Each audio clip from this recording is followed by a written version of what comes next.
अल्हम्दुलिल्लाहिल्लज़ी Kaffa व सलामुन अला इबादिहिल्लज़ीना इस्तफ़ा अम्मा बाद।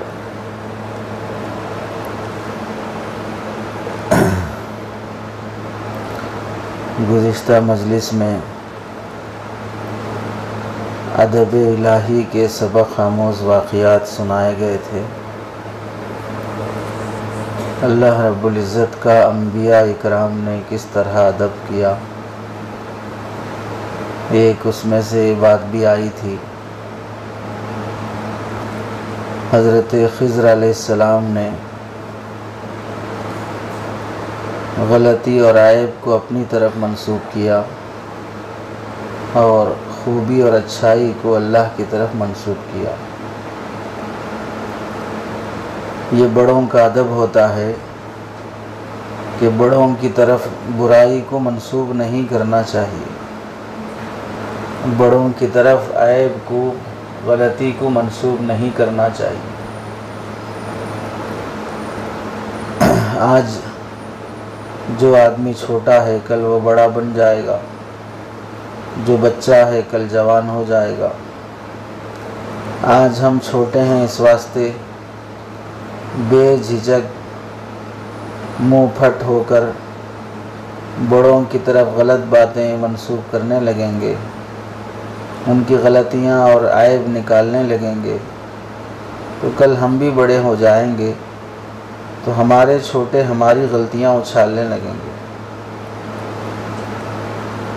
तो अदब यह है कि बड़ों की तरफ, बुज़ुर्गों की तरफ गलती मंसूब ना की जाए। इसी वास्ते फ़ारसी का एक मक़ौला है, ख़ताए बुज़ुर्गां गिरफ्तन ख़ताअस्त, बड़ों की गलती पकड़ना भी गलती है। ख़ताए बुज़ुर्गां गिरफ्तन ख़ताअस्त, बड़ों की गलतियाँ पकड़ना भी गलत है। बड़ों के ऐब देखना भी एक तरह का ऐब है। छठवीं मिसाल इस सिलसिले में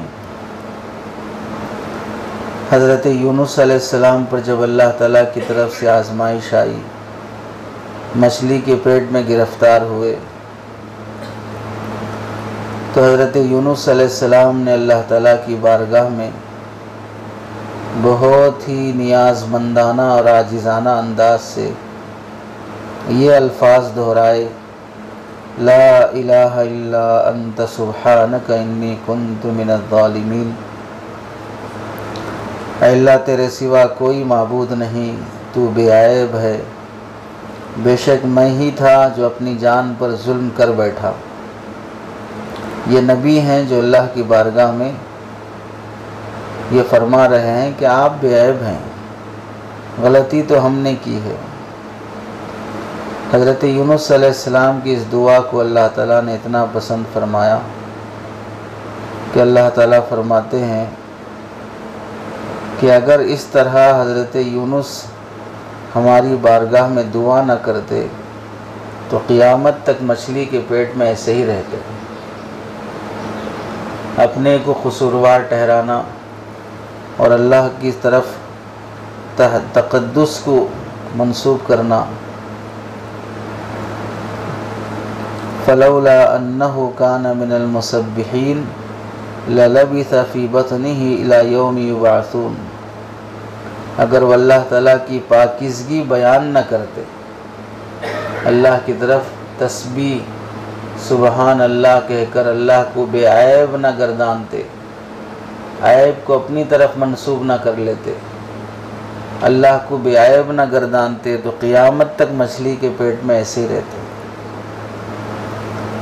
तो इससे मालूम हुआ जब भी अल्लाह की बारगाह में हम कुछ मांगें, दुआ करें, तो अदब का बहुत लिहाज रखना चाहिए, बहुत आजिज़ी से अल्लाह के सामने गिड़गिड़ा कर मांगना चाहिए। चुनांचे ये दुआ रहती दुनिया तक के लिए मकबूल हो गई कि अक्सर अल्लाह वाले मुसीबत ज़दा लोगों को इसी आयत का विर्द बताते हैं। रंज और गम हो, मुसीबत हो, परेशानियां हो, तो इस आयत का विर्द करना परेशानियों को दूर करने का बहुत बड़ा सबब बनता है। सातवीं मिसाल है हज़रत ईसा अलैहिस्सलाम की। अल्लाह ताला क़ियामत के दिन ईसाइयों से पूछेगा कि तुमने ईसा अलैहिस्सलाम और उनकी वालिदा को मेरे साथ क्यों शरीक बनाया। ईसाइयों का अक़ीदा है कि अल्लाह ताला नाउज़ बिल्लाह एक नहीं है बल्कि तीन हैं। एक अल्लाह है, एक हज़रत ईसा हैं, एक हज़रत मरियम है। इन तीनों को मिलाकर वो एक अल्लाह मानते हैं। तो क़ियामत के दिन ईसाइयों से पूछा जाएगा कि तुमने हज़रत ईसा और उनकी वालिदा मरियम को मेरा शरीक क्यों ठहराया, खुदाई में क्यों हिस्सेदार बनाया। तो ईसाई लोग वहाँ पर गलत बयानी से काम लेते हुए कहेंगे कि आपके साथ शिर्क करने का हुक्म ख़ुद हमें हज़रत ईसा ने दिया था कि हम आपके साथ ईसा को भी खुदा माने।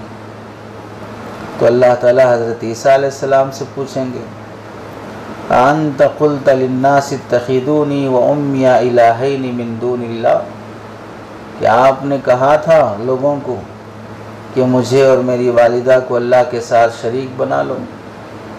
सूरह माइदा की आयत है। साफ जाहिर है जब अल्लाह ताला इस तरह पूछेंगे, अंत क़ुल्ता, तुमने कहा था इस तरह की बात, तो ऐसे मौके पर जवाब क्या होता। आम तौर से अरबी ग्रामर के हिसाब से अंत क़ुल्ता, क्या तुमने कहा है, तो जवाब होता लम अक़ुलहु, मैंने नहीं कहा, मा क़ुल्तुहु, मैंने नहीं कहा, ये जवाब होता। मगर इस तरह सादा जवाब दे देना अल्लाह की शान और उसके अदब के ख़िलाफ़ है। तो हज़रत ईसा अलैहिस्सलाम बहुत ही अदब के साथ जो जवाब दिए हैं या जवाब देंगे, उसको अल्लाह ताला कुरान मजीद में नक़ल फरमाया, इन कुन्तु क़ुल्तुहु फ़क़द अलिमता तअलमु मा फ़ी नफ़्सी वला अअलमु मा फ़ी नफ़्सिक इन्नका अंता अल्लामुल ग़ुयूब। आप अंदाज़ा करें, अंत क़ुल्ता का जवाब लम अक़ुलहु से काफ़ी हो जा सकता था। उसके बावजूद भी हज़रत ईसा अलैहिस्सलाम ने कितना लंबा जवाब दिया, लेकिन मुख्तसर जवाब में अदब नहीं है, इस तवील जवाब में अदब है। क्या फरमाया, इन कुन्तु क़ुल्तुहु फ़क़द अलिमता, अगर मैंने ऐसी बात की है तो आपको तो मालूम ही होगा, क्योंकि आप जो बात मेरे दिल में है उसे भी जानते हैं, और जो बात आपके अंदर है, आपके ज़मीर में है, मैं उसे नहीं जानता हूँ। बेशक आप बहुत अल्लामुल ग़ुयूब हैं। चुनांचे इससे मालूम हुआ कि हज़रत ईसा अलैहिस्सलाम सिर्फ़ जवाब देकर अपनी ज़िम्मेदारी से बरी होने के बजाय अल्लाह रब्बुल इज़्ज़त की बारगाह का अदब भी मलहूज़ रखे हैं।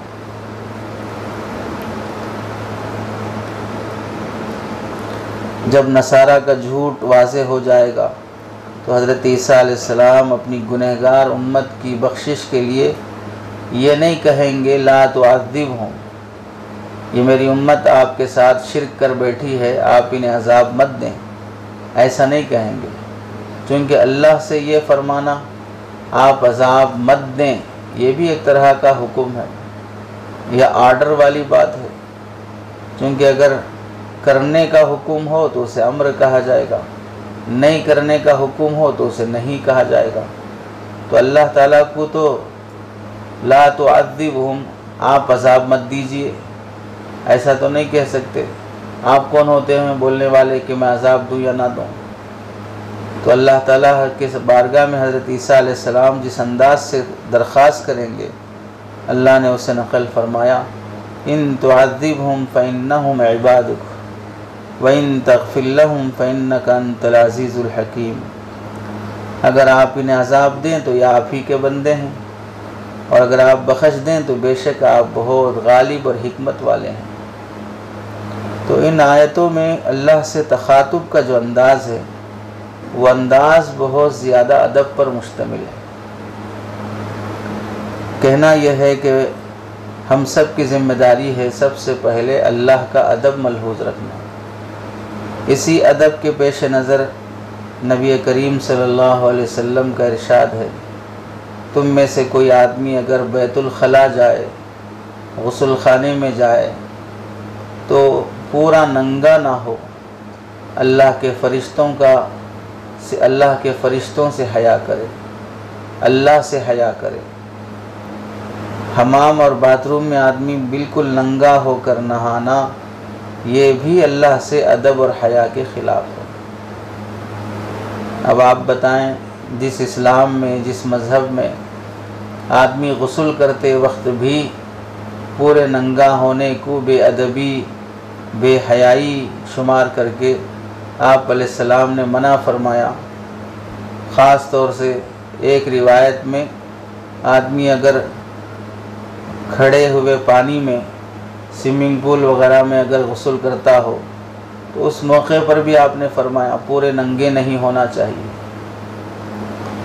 तो जिस कौम को, जिस उम्मत को अल्लाह के रसूल सल्लल्लाहु अलैहि वसल्लम ने इतनी हया की तालीम दी हो कि वो खलवत और तन्हाई में भी मुकम्मल बरहाना और बेलिबास ना हो, वो कौम और उस कौम की बेटियां बाज़ारों में चलते हुए बेहयाई के कपड़े पहने, नीम बरहाना लिबास पहने, तो ये कौम कितनी बेअदब हो चुकी है। अल्लाह और उसके रसूल की शान में कितनी बेहया कौम बन चुकी है, जिसे तन्हाई में भी बेलिबास होने से रोका गया, वो मजमों, बाज़ारों, स्टेजों पर भी बेहया बनती जा रही हो। आदमी जब अदब छोड़ देता है तो फिर उसके बाद वो इंसान बाकी नहीं रहता, क्योंकि अदब जिसकी ज़िंदगी से निकल जाता है वह एक मूज़ी इंसान बन जाता है, तकलीफ़ देने वाला हैवान। अब उसे दूसरों को तकलीफ़ देते हुए कोई शर्म एहसास नहीं होता है। नबी करीम सल्लल्लाहु अलैहि वसल्लम अपने अल्लाह की बारगाह में कैसे अदब से पेश आया करते थे। तफसीर में मा ज़ाग़ल बसर व मा तग़ा, इस आयत के तहत में लिखा है, अल्लामा कुशैरी रहमतुल्लाहि अलैह ने, मेराज की रात जब अल्लाह ताला की बारगाह में नबी करीम सल्लल्लाहु अलैहि वसल्लम की हाज़िरी हुई तो आप अलैहिस्सलाम सरापा, न निगाह बहकी न हद से बड़ी, मा ज़ाग़ल बसर व मा तग़ा। अल्लाह के नबी बारगाह इलाही में हैं, न आँख ने जो देखा पूरे तमक्कुन और इत्क़ान के साथ देखा। कोई बड़ा आदमी सामने मौजूद है, वो हमारी तरफ मुतवज्जे है, हम उससे हटकर दूसरी तरफ मुतवज्जे होना, ये उसकी बेअदबी है। दरसगाह में बैठे हैं, उस्ताद शागिर्द की तरफ मुतवज्जे है और शागिर्द दूसरी तरफ मुतवज्जे है, तो ये उस्ताद की बेअदबी है। वालिदैन आपसे मुतवज्जे होकर बात कर रहे हैं और आप किसी और तरफ निगाह कर किए हुए हैं, तो ये आप माँ बाप के हक़ में बेअदब हैं। बड़ा आदमी जब आपको देखकर बात कर रहा है तो हमें सरापा उसकी तरफ मुतवज्जे होना चाहिए। इंसान की नज़र में जिसकी अहमियत नहीं होती है वो उसकी तरफ निगाह भी नहीं करता है। बड़े आदमी की अहमियत है तो बड़े लोग सामने आते हैं तो पूरा आदमी सर से लेकर पैर तक पूरा आँख बन जाता है। अब उसके जिस्म का हर हिस्सा उसकी तरफ मुतवज्जे रहता है। और जिसको बेहैसियत समझता है, जिसको लाइट लेना उसके जहन में आ जाता है, तो फिर उसकी तरफ ना निगाह करता है ना कान करता है। तो अल्लाह का अदब हमारे दिल में है, तो फिर जब उसके सामने नमाज के लिए खड़ते हैं तो हुक्म यही है कि वे सरापा ऐसे हो जाओ गोया कि तुम अल्लाह को देख रहे हो। इसलिए निगाह भी सजदे की जगह रखो, हाथ भी सही बांधो, ख़यालात भी महदूद रखो, इधर उधर के मत सोचो।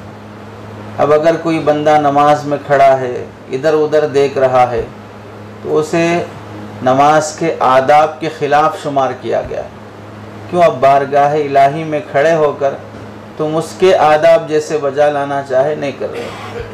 हज़रत आयशा रज़ी अल्लाह तआला अन्हा फरमाती हैं, एक दिन नमाज में खड़ी थी और थोड़ी थोड़ी देर को मैं आसमान की तरफ देख रही थी। तो हज़रत आयशा रज़ी अल्लाह तआला अन्हा से नबी करीम सल्लल्लाहु हज़रत अबू बकर रज़ी अल्लाह तआला इतना नाराज़ होकर डांटा और तंबी फरमाई।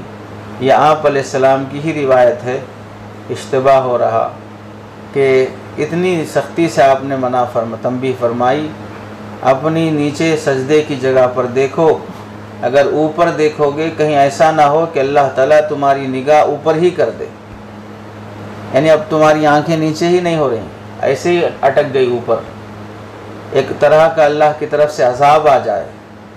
इतनी सख्ती से नाराज़गी से डांटा, क्यों बारगाह इलाही में खड़े हो, नमाज में अल्लाह के सामने खड़े हो।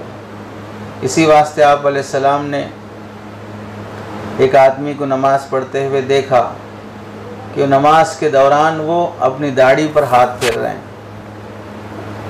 वो कोई आम आदमी नहीं थे, सहाबी रसूल हैं। तो आप अलैहिस्सलाम ने उन्हें देखकर फरमाया, अगर इनके दिल में अल्लाह का हुजूर होता, अल्लाह के सामने खड़े होने का इनके दिल में इस्तेज़ार होता, तो नमाज की हालत में अपनी दाढ़ी पर हाथ ना फेरते। तो इसे भी आप अलैहिस्सलाम ने अदब के ख़िलाफ़ शुमार किया।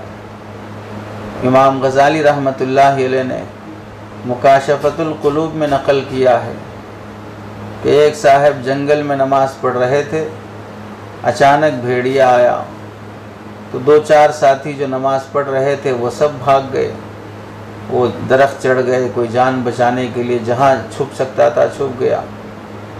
एक बंदा तन्हा ऐसे ही नमाज में मशगूल रहा। भेड़िया आया, अल्लाह को उसकी हिफाजत मकसूद थी, वो बच गया और फिर निकल गया। जब इसने सलाम फेरा तो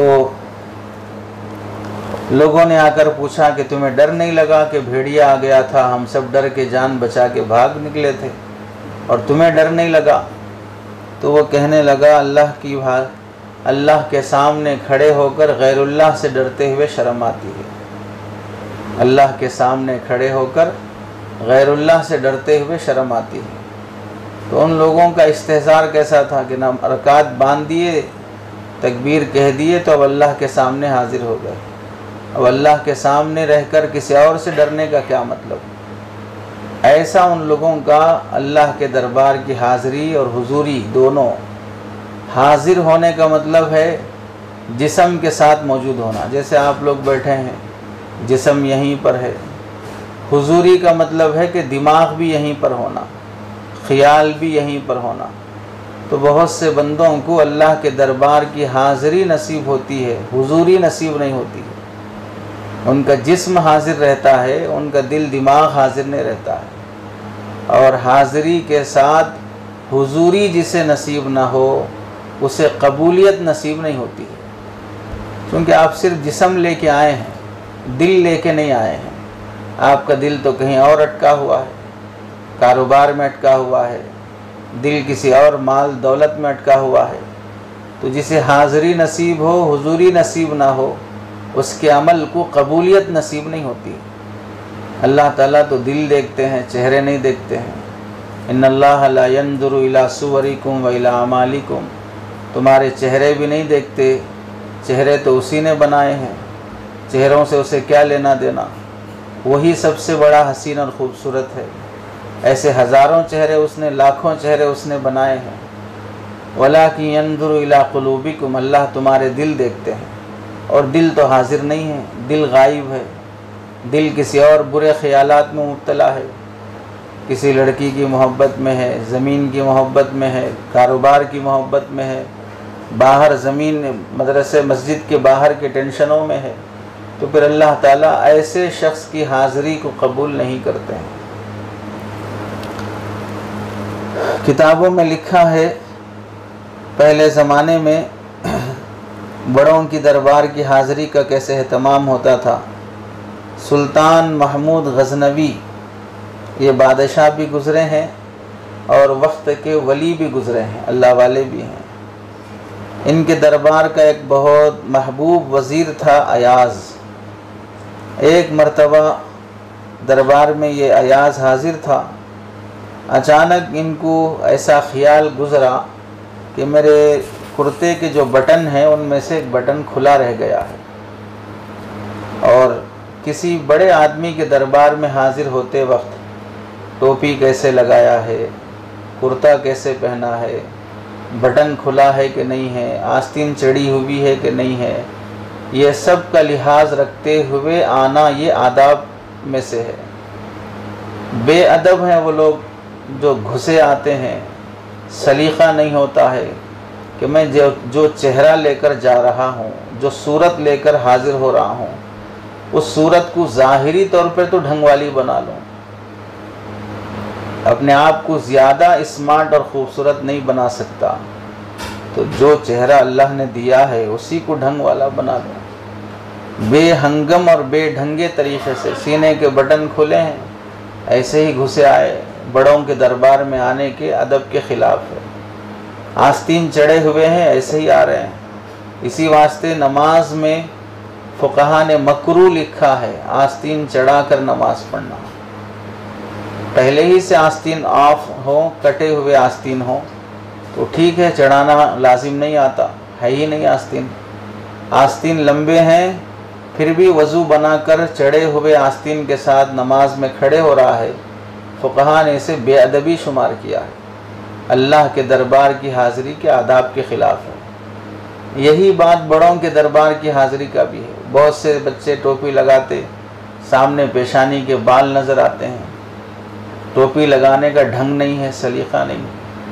टोपी लगाई जाती इस वास्ते है कि सर के बालों को घेरा जा सके, और कभी बटन खुला रहता है, कभी आस्तीन चढ़ी रहती है। तो अयास को ख्याल हुआ कि मैं बादशाह के दरबार में हाजिर हूँ और मेरे सीने का कोई बटन खुला रह गया है।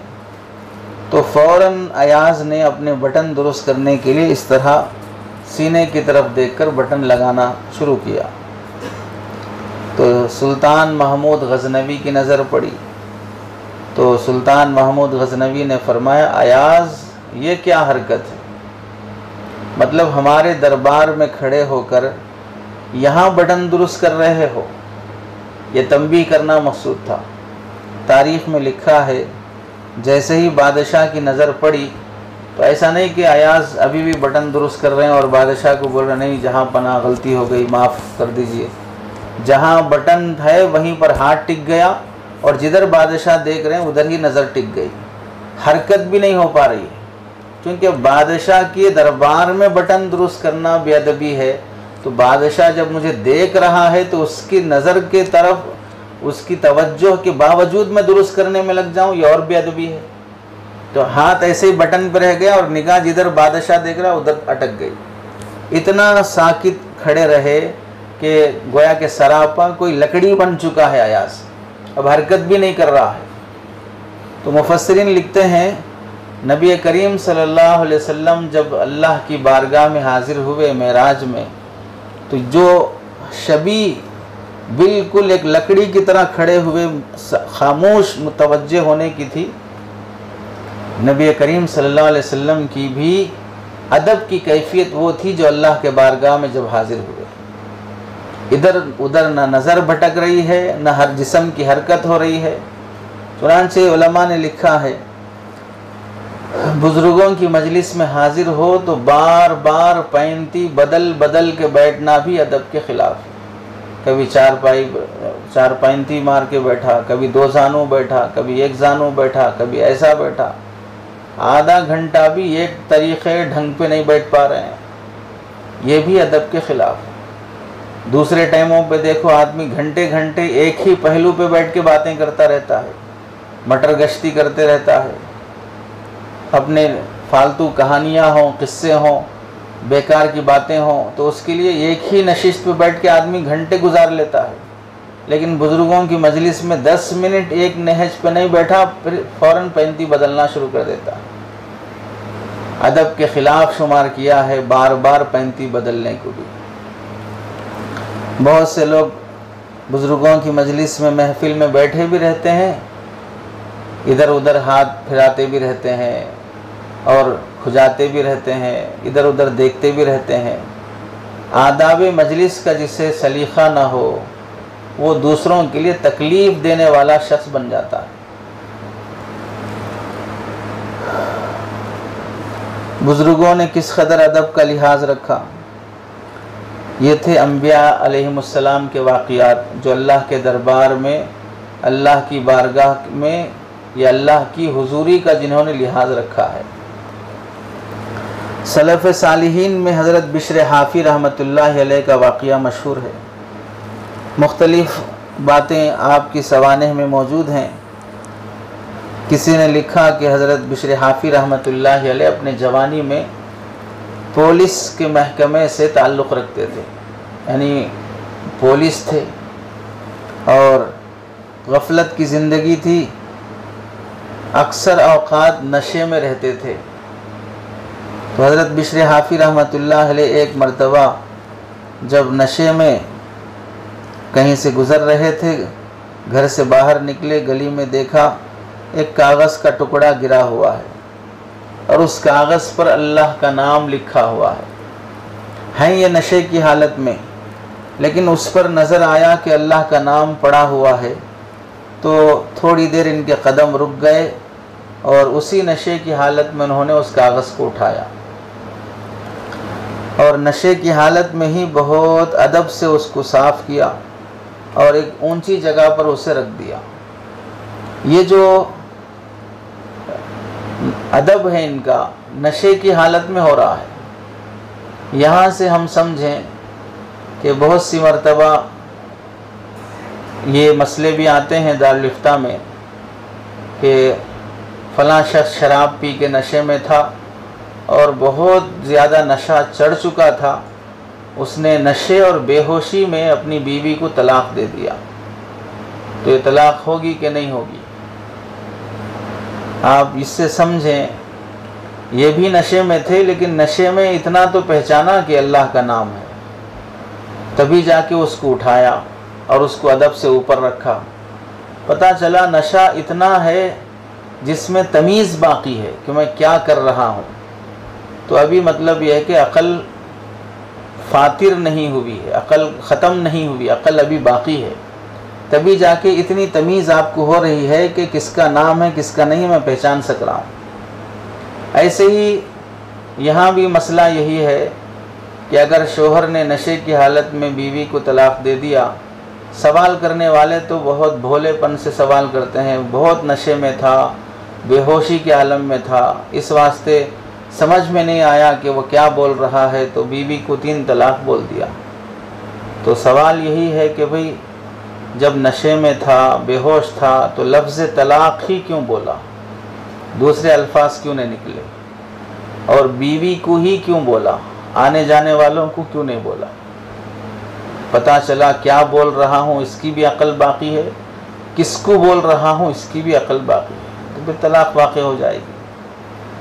अगर इतना ही नशा था तो कुछ और लफ्ज़ बोलते, किसी और को बोलते, रास्ते चलने वाले किसी पहलवान को बोलते तुम्हें 3 तलाक़ तो फिर पहलवान साहब क्या करते फिर देखते। लोग हराम को हलाल बनाने के तरीक़े से सवाल करते हैं, सवाल ही इस अंदाज से करते हैं कि हमारे सवाल से ही मुफ्ती साहब हमें हराम के हलाल होने का फतवा देते हैं। तो नशे की हालत में इन्होंने इकराम किया अल्लाह ताला के नाम का। जब घर पहुँचे और फिर उसके बाद नशा भी उतर गया और एक वक्त गुज़र गया, उस ज़माने के एक अल्लाह वाले के ख्वाब की इल्हाम के ज़रिए से अल्लाह ताला ने उनके घर एक उस ज़माने के मशहूर अल्लाह के वली को भेजा।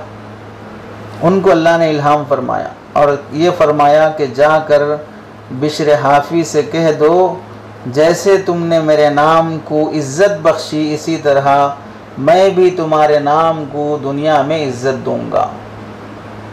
तो बिश्र हाफ़ी रहमतुल्लाह अलैह एक आम पुलिस में काम करने वाले आदमी, अल्लाह के नाम के अदब और एहतराम की वजह से अल्लाह ने उनको उस ज़माने के वलियों का सरदार बना दिया। आज भी उनका नाम जानते हैं, बुज़ुर्गों की फहरिस्त में उनका नाम आता है। इमाम अहमद बिन हम्बल रहमतुल्लाह अलैह जो 4 फ़ुक़हा में से बड़े फ़क़ीह हैं, वो अपने ज़माने में दर्स से हदीस और दर्स फ़िक़ह का दर्स देते हुए एहतमाम के साथ बिश्र हाफ़ी की खानक़ाह में जाया करते थे। वहाँ जाकर अल्लाह अल्लाह करते बैठते। शागिर्दों ने पूछा, हज़रत आप इतने बड़े फ़क़ीह हैं और एक आम आदमी की खानक़ाह में जाके अल्लाह अल्लाह कर रहे हैं।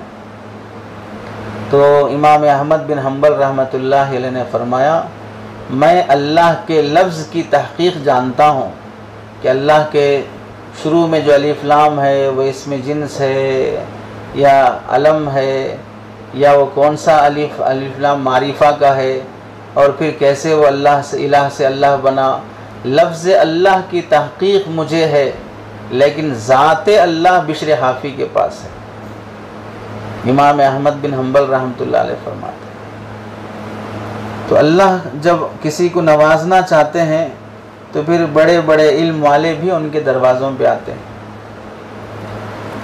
वो भी उनकी सोहबत की बरकत से नवाजे जाते हैं।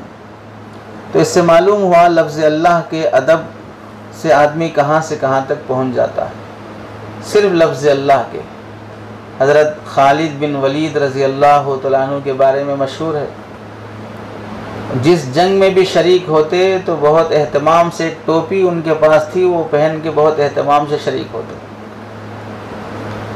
तो किसी ने पूछा कि आप जिस जंग में भी जाते हैं यही टोपी पहनते हैं, उसकी वजह क्या है, और कोई जंग आप हारते नहीं हैं?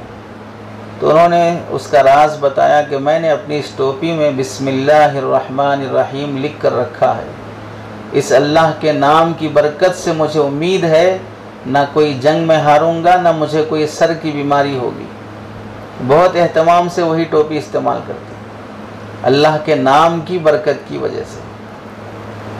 हज़रत उमर फ़ारूक़ रज़ी अल्लाह तआला अन्हु के पोते गुज़रे हैं, हज़रत सालिम मौला रहमतुल्लाह अलैह, हज़रत उमर रज़ी अल्लाह तआला अन्हु के पोते शुमार होते हैं।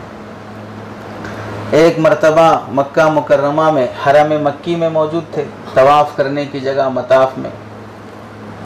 तो मताफ़ में उस वक्त का जो बादशाह है हिशाम बिन अब्दुल मलिक, उस ज़माने का बादशाह है, वो भी तवाफ़ करने के लिए आया था। तो उसने ख़ुद आगे बढ़ के सलाम किया और अर्ज़ किया कि हज़रत कोई ज़रूरत हो तो हुक्म फरमाएं ताकि मैं आपकी खिदमत कर सकूं।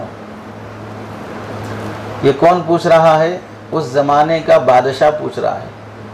और उस ज़माने के बादशाह वो नहीं थे जो ओट के नाम पर फ़िरक़ावारियत फैलाते थे। ओट के लिए उन्हें पैसे लुटाना पड़ता था, ओट के लिए दंगा फसाद करना पड़ता था, ओट के लिए मशीनों में चोरी करना पड़ता था। वो तन्हा बादशाह रहते थे, पब्लिक माने तो भी बादशाह, नहीं माने तो भी बादशाह। ऐसी बादशाहत रहती थी उन लोगों की, इतने बेनियाज रहते थे। वो खुद आके पूछ रहा है कि हज़रत कोई हुक्म, कोई खिदमत हो तो फरमा दे, मैं खिदमत कर लूँ। तो हज़रत सालिम मौला रहमतुल्लाह अलैह ने फरमाया, हिशाम कहाँ बैठे हो, देख रहे हो? बैतुल्लाह है, अल्लाह का घर है, और बैतुल्लाह में बैठे हुए गैरुल्लाह के सामने मेरी हाजत बयान करते हुए मुझे शर्म आती है। जो लेना है इससे ले लेंगे, तुमसे क्या लेंगे? अल्लाह के दरबार में आ चुके हैं, अब इससे मांगने के बजाय तुमसे मांगे। अब ये उनका जवाब था। और ये जवाब क्यों था? अदब इलाही का तकाजा था। इसी वास्ते आज भी फ़ुक़हा ने यही मसला लिखा है, मस्जिद में खैरात का ऐलान करना मस्जिद के आदाब के ख़िलाफ़ है। अल्लाह के नाम पे दे दो, फ़लाँ के नाम पे दे दो। मस्जिद में इस तरह का ऐलान करना आदाब मस्जिद के ख़िलाफ़ है। हत्ता कि नबी करीम सल्लल्लाहु अलैहि वसल्लम के ज़माने में एक सहाबी का ऊँट गुम हो गया, तो उन्होंने मस्जिद में आकर ऐलान किया कि मेरा ऊँट गुम हो गया है, किसी को मिले तो बता देना। तो आप अलैहिस्सलाम तक उनका ऐलान पहुँचा। तो आपने फरमाया खड़े होकर, अल्लाह करे कि तुम्हारा ऊँट ही ना मिले। वो बेचारा ऊँट गुम हो गया बोल के ऐलान कर रहा है, तो आप अलैहिस्सलाम फरमा रहे अल्लाह करे कि तुम्हारा ऊँट ही ना मिले। क्यों? तुम मस्जिद में आकर ये ऐलान कर रहे हो। दुनिया की बातें, दुनिया के ऐलानात मस्जिद में होना, ये मस्जिद के आदाब के ख़िलाफ़ है। लोग छोटी छोटी बातें मस्जिद में ऐलान करने लग जाते हैं। एक साहब का होटल की ओपनिंग है, डीजे लगे हुए हैं, म्यूज़िक चल रही है और वहाँ पर पूरी बेहयाई, आवारगी और गाने, बदतमीज़ी पूरी है। अब चूँकि होटल का जो ओनर है वो थोड़ा गुंडे टाइप का है, तो उसने आकर इमाम साहब से, ज़िम्मेदारों से कह दिया कि हमारी दुकान की ओपनिंग है, मुसल्लियों के लिए शरबत की फ़लाँ की दावत है, आप ऐलान करें। अब बेचारे मजबूर हैं, कमेटी का दबाव है, फ़लाँ का दबाव, इस वास्ते मुसल्ले पे बैठ के ऐलान कर रहे हैं फ़लाँ साहब की दुकान की ओपनिंग है, तमाम मुसल्ली हजरात वहाँ तशरीफ़ ले जाएं। और वहाँ क्या हो रहा है, डीजे लगे हुए हैं, म्यूज़िक आ रही है, गाने चल रहे हैं और उसका ऐलान मस्जिद से हो रहा है, आदाब मस्जिद के ख़िलाफ़। इसी वास्ते इस्लाम दीगर तमाम मज़ाहिब में सबसे ज़्यादा मुमताज़ इसी वजह से है, इसमें हर काम का अदब है। कपड़े पहनने के भी आदाब, चप्पल पहनने के भी आदाब, सोने के भी आदाब, खाने के भी आदाब, सफ़र के भी आदाब, पूरी ज़िंदगी आदाब ज़िंदगी मुस्तकिल किताब है। आदाब ज़िंदगी कि हमारी ज़िंदगी ऐसे गुज़रे कि किसी को हमारी गुज़रने से तकलीफ़ ना हो, इस तरह से। चुनांचे यही बालों के भी आदाब देखिए, इस्लाम में बालों के भी आदाब, मूंछ कैसे हो, दाढ़ी कैसे हो, सर के बाल कैसे हो, जिस्म के बाल कैसे हो, इससे भी सामने वाले को तकलीफ़ होती है। इतने मूंछ रखने ना जिससे ऊपर का होंठ ढंप जाए, ये यहूद और नसारा से मुशाबहत है, तमीज़ और तहज़ीब के भी ख़िलाफ़ है। कि तुम पानी पीते हो, खाना खाते हो तो सारे मूंछ पानी में पड़ रहे हैं, खाना उसे लग रहा है, खाने का सलीक़ा नहीं है। ये सब बालों के आदाब तक भी इस्लाम में रखे गए। तो हिशाम बिन अब्दुल मलिक बादशाह से सालिम मौला रहमतुल्लाह ने फरमाया, किसकी मजलिस में बैठे हो, किसके दरबार में बैठे हैं? बैतुल्लाह के सामने मैं तुमसे हाजत पेश करूं? खैर हो गया, लाजवाब होकर हिशाम खामोश रह गए। फिर जब वो हरम शरीफ से बाहर निकले सालिम मौला रहमतुल्लाह अलैह, फिर ये पीछे पीछे हिशाम भी वापस, जो वक्त का बादशाह है वो भी उसी वक्त बाहर निकला और हरम से बाहर आकर कहने लगा कि हज़रत अब फरमाइए आपकी क्या खिदमत कर सकता हूँ। अब तो अब बैतुल्लाह में नहीं है, अब बैतुल्लाह से बाहर हैं, अब फरमाइए क्या खिदमत कर सकता हूँ। तो सालिम मौला रहमतुल्लाह ने फरमाया कि बताओ मैं तुमसे क्या मांगूँ, क्या खिदमत करना चाहते हो? दीन की खिदमत करना चाहते हो या दुनिया की करना चाहते हो? यानी मेरी आखिरत से मुतालिक कुछ खिदमत करना चाहते हो या मेरी दुनिया से मुतालिक कुछ खिदमत करना चाहते हो? तो हिशाम तो जानता था कि भाई दीन के मैदान में तो ये बहुत बड़े अल्लाह वाले हैं, बुज़ुर्ग हैं, तहज्जुद गुजार हैं, मैं इनकी आखिरत के लिहाज से क्या मदद कर सकता हूँ? तो उसने कहने लगा, हज़रत आप तो वक्त के बुज़ुर्ग तरीन शख्सियतों में से हैं, आखिरत के लिहाज से मेरे पास है ही क्या कि मैं आपकी मदद कर सकूँ? दुनिया के लिहाज से कुछ फरमा दीजिए, मैं आपकी फ़ौरन मदद कर दूँगा। तो हज़रत सालिम मौला रहमतुल्लाह ने फरमाया, जब से अक़ल आई है, शऊर आया है, दुनिया की बात तो दुनिया बनाने वाले से नहीं मांगी है, दुनिया के खादिम से क्या मांगो? जब से अक़ल आई है, दुनिया बनाने वाले से दुनिया की बात नहीं की है, तो दुनिया के खादिम से दुनिया की हाजत क्या मांगो? तुम खुद नौकर और ग़ुलाम हो दुनिया के, तुमसे क्या मैं दुनिया की हाजत पेश करूँगा? ये इस्तिग़ना था इन हज़रात का। वो ये समझते थे और सच्ची बात भी है, जो लेना है अल्लाह से लेंगे, अल्लाह से हटकर मखलूक से मांगना भी अल्लाह की शान में बेअदबी है। इसी वास्ते एक किताब मख़ज़न अखलाक़ में लिखा है, फ़कीर जब झोली बांध कर गलियों में भीख मांगने के लिए आता है, कुत्ते उसे भौंकना शुरू कर देते हैं। उसकी हिकमत क्या है? तो उलमा ने, मारिफत रखने वाले अहबाब ने, आरिफीन ने लिखा है, वो कुत्ते भी उस फ़कीर और झोली बांध कर भीख मांगने वाले को भौंकते हैं और डांटते हैं, तुम्हें शर्म नहीं आती कि अल्लाह को छोड़कर दर दर भीख मांगते हुए फिरते हो? आम मुसाफिर को नहीं भौंकते हैं, झोली बांधकर भीख मांगने वाला जैसा लगता है उसे कुत्ते भौंकना शुरू कर देते हैं। यानी कुत्ते भी इस बात को पसंद नहीं करते कि बंदा अल्लाह को छोड़कर गैरुल्लाह से मांगे, अल्लाह को छोड़कर किसी और के सामने हाथ फैलाए। वो उस बारगाह के अदब के ख़िलाफ़ है। इसीलिए हदीस में है, जो बंदा अल्लाह से मांगता और दुआ करता है अल्लाह उससे खुश होते हैं, जो नहीं मांगता है अल्लाह उससे नाराज़ होते हैं, क्योंकि उसके दरबार का तकाज़ा यह है कि उसी से मांगा जाए।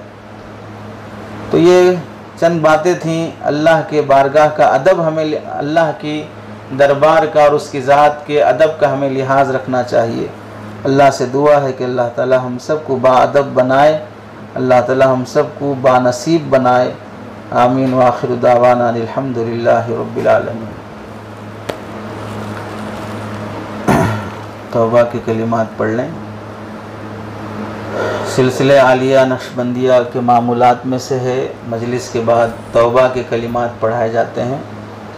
हर बंदा हर लम्हा गुनाह में मुब्तला रहता है। कौन सा काम सही है, कौन सा गलत है, कौन सी नेकी है और कौन सी बुराई है, हम नहीं समझ सकते। बाज़ मर्तबा हमारी नेकियां भी ऐसी हैं कि उस ज़माने के बुज़ुर्गों के गुनाहों पर अल्लाह ताला गलतियों पर जिस तरह दरगुज़र फरमा देते थे, हमारी नेकियां भी इस काबिल हैं कि उस पर सवाब मिलने के बजाय अल्लाह दरगुज़र कर दे तो बहुत है।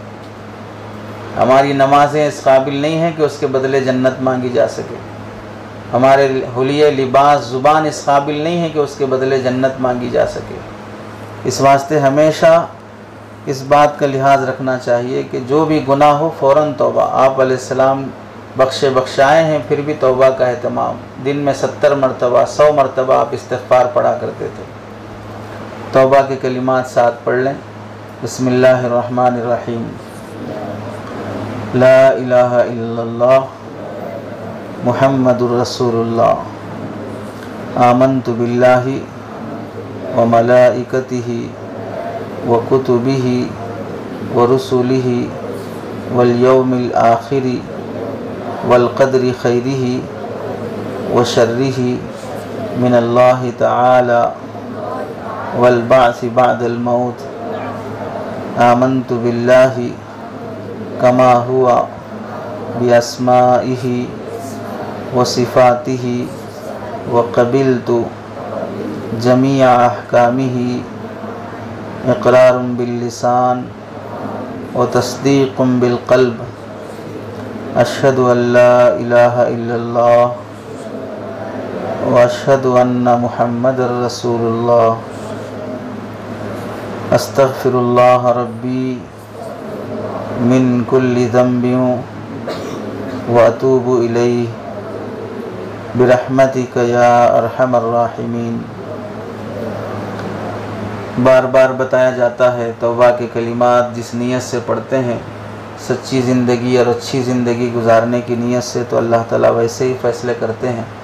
कोशिश भी करना चाहिए कि गुनाहों को छोड़कर ज़िंदगी गुजारें। ज़्यादा इबादत करने से आदमी बुज़ुर्ग नहीं बनता है। एक गुनाह भी ज़िंदगी में रह जाए तो बुज़ुर्ग नहीं बन पाता है।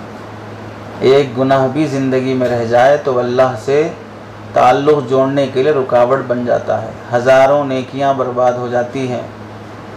माए कलील में जिस तरह पेशाब के ख़तरे से पूरा पानी नापाक हो जाता है, ऐसे ही कम नेकियों के साथ अगर गुनाह भी हों तो नेकियां भी बर्बाद हो जाती हैं। इसलिए तौबा के बाद कोशिश ये करना चाहिए कि गुनाहों से बचकर ज़िंदगी गुजारी जा सके। सुबह शाम 100 मरतबा इस्तिग़फ़ार का एहतमाम, दरूद शरीफ का एहतमाम होना चाहिए, कुरान की तिलावत का एहतमाम होना चाहिए। ज़ुबान के ज़िक्र के साथ साथ दिल के ज़िक्र का भी एहतमाम होना चाहिए। यानी जो हमारा दिल भी अल्लाह अल्लाह कहे, इस काबिल दिल को बनाना चाहिए। उसके लिए अमली तौर पर थोड़ी देर बैठकर ये सोचना कि मेरा दिल भी अल्लाह अल्लाह कह रहा है। ये कोशिश होती है दिल को अल्लाह अल्लाह कहने का, दिल को ज़ाकिर बनाने का तरीक़ा। अल्लाह हम सबको हिदायत नसीब फरमाए। अल्हम्दुलिल्लाहि रब्बिल आलमीन। अल्लाहुम्मा सल्लि अला सय्यिदिना मुहम्मदिन व अला आलि सय्यिदिना मुहम्मदिन व बारिक व सल्लिम। रब्बना ज़लमना अनफुसना व इल्लम तग़फ़िर लना व तरहमना लनकूनन्ना मिनल ख़ासिरीन। अल्लाहुम्मा इन्ना नसअलुका इल्मन नाफ़िअ व अमलन सालिहा व रिज़्क़न हलालन तय्यिबन वासिअ व शिफ़ाअन मिन कुल्लि दा। रब्बना तक़ब्बल मिन्ना इन्नका अंतस समीउल अलीम व तुब अलैना इन्नका अंतत तव्वाबुर रहीम। व सलामुन अलल मुरसलीन वल्हम्दुलिल्लाहि रब्बिल आलमीन।